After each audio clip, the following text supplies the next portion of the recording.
সোলাইমান হোসেন। আপনার বিবাদীর নাম? বিবাদের নাম হচ্ছে খাতুনুন্নেছা। খাতুনুন্নেছা। খাতুনুন্নেছা অভিযোগ করলে যে এই ১৫ নং লাহারকান্দি ইউনিয়নের সম্মানিত তহসিলদার জহির আলম নাকি আপনার পক্ষে রিপোর্ট দিচ্ছে, এটা কি সত্য নেই? না, উনি আমার পক্ষে রিপোর্ট দিব কোথাও, উনি সরেজমিনে তদন্ত করি।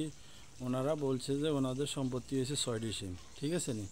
তখন আমি বললাম যে জহির মিয়ারে বললাম যে ভাই এখানে ওনাদের কিনে হয়েছে ৩টি সিম, আর ওনার বাপ দাদার 3টি সিম, 6টি সিম। আমার বাবার আসছিল 3টি সিম, ওই 3টি সিম সহকারে দখল করি ওনার দখলে আসছিল। এরপরে ওনারা ওই দক্ষিণ পাশের বড়ঘর উঠাইতে আমি ব্যাটো দিয়েছি কমিশনার সহকারী। এরপরে ব্যাকের সুপারিশ করছি যে ওই পুরান ঘরটারে রিপেয়ারিং করে এরা থাকবো। এটা রিপেয়ারিং করে এটা ক্লিয়ার করানোর পরে এখানে নতুন ঘর আবার ধরছে। আর এরপরে আমি আইনগতভাবে গেছি আর কি, ঠিক আছে নি। এরপরে তহসিলদার এখানে তদন্ত আসে, কোর্টের থেকে দিছে। আর উনি তদন্ততে আসে আর এখানে যান এরা জিজ্ঞাসা করছে, বলছে যে আমার সম্পত্তি হয়েছে ৬টি সিম, ঠিক আছে নি। ৬টি সিমের পরে উনি এখানে লোকজন সহকারী হাই স্কুলে হেডমাস্টার সহকারী ছিল।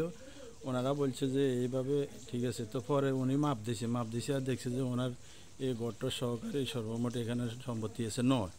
এরপরে উনি বলছে যে তো আপনার সম্পত্তি হয়েছে ৬টি সিম, ৯টি সিম তো আপনি দখলে আছেন, ঠিক আছে নি।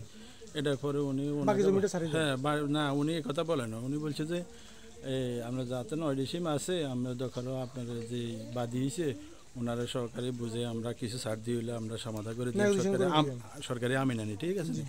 এরপরে উনি বলছে যে উনি কিছু বলেন না। পরে ওনার ছেলে উঠি বলে আমরা আদালতে বুঝছিলাম এটা, ঠিক আছে নি।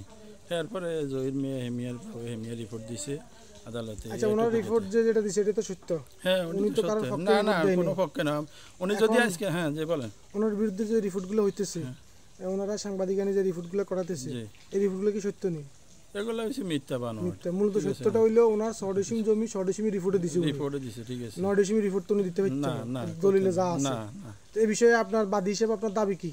আমার দাবি হয়েছে যে আমার বাবার 3টি সিম ওনাদের দখলের ভিতরে আছে। আমি ওটার লাগিয়ে ওনারা মানানগর থেকে আমি আইনের আশ্রয় নিয়েছি। আমরা এতক্ষণ কথা বলছি যে সলোমানের সাথে, উনি মামলার বাদী। কোর্ট থেকে ১৫ নং লাহারকান্দি ইউনিয়নের সম্মানিত তহসিলদার জহির আলমকে এটা তদন্ত দিয়েছে। উনি সরজমিনে আসি স্কুলের হেডমাস্টার সহ ঘটনাটা তদন্ত করছে।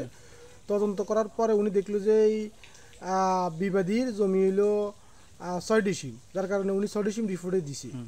উনি তো ৯টি সিম রিপোর্ট দিতে পারতেন না, যার কারণে এর পরিপ্রেক্ষিতে ওনার বিরুদ্ধে যেই পত্রপত্রিকায় মিডিয়াতে যে লেখালেখি হয়েছে এটা কি সত্য? এগুলো হচ্ছে মিথ্যা বানোয়াট। এগুলো কি যে আজকে 9টি সিমের রিপোর্ট করতে তাইলে একটা কথা ছিল। ওনার কাগজপত্র উনি দেখাও নেওয়ার পরও ওনার কথার ভিত্তিতে উনি 6টি সিমের ইয়ে দিছে আর কি।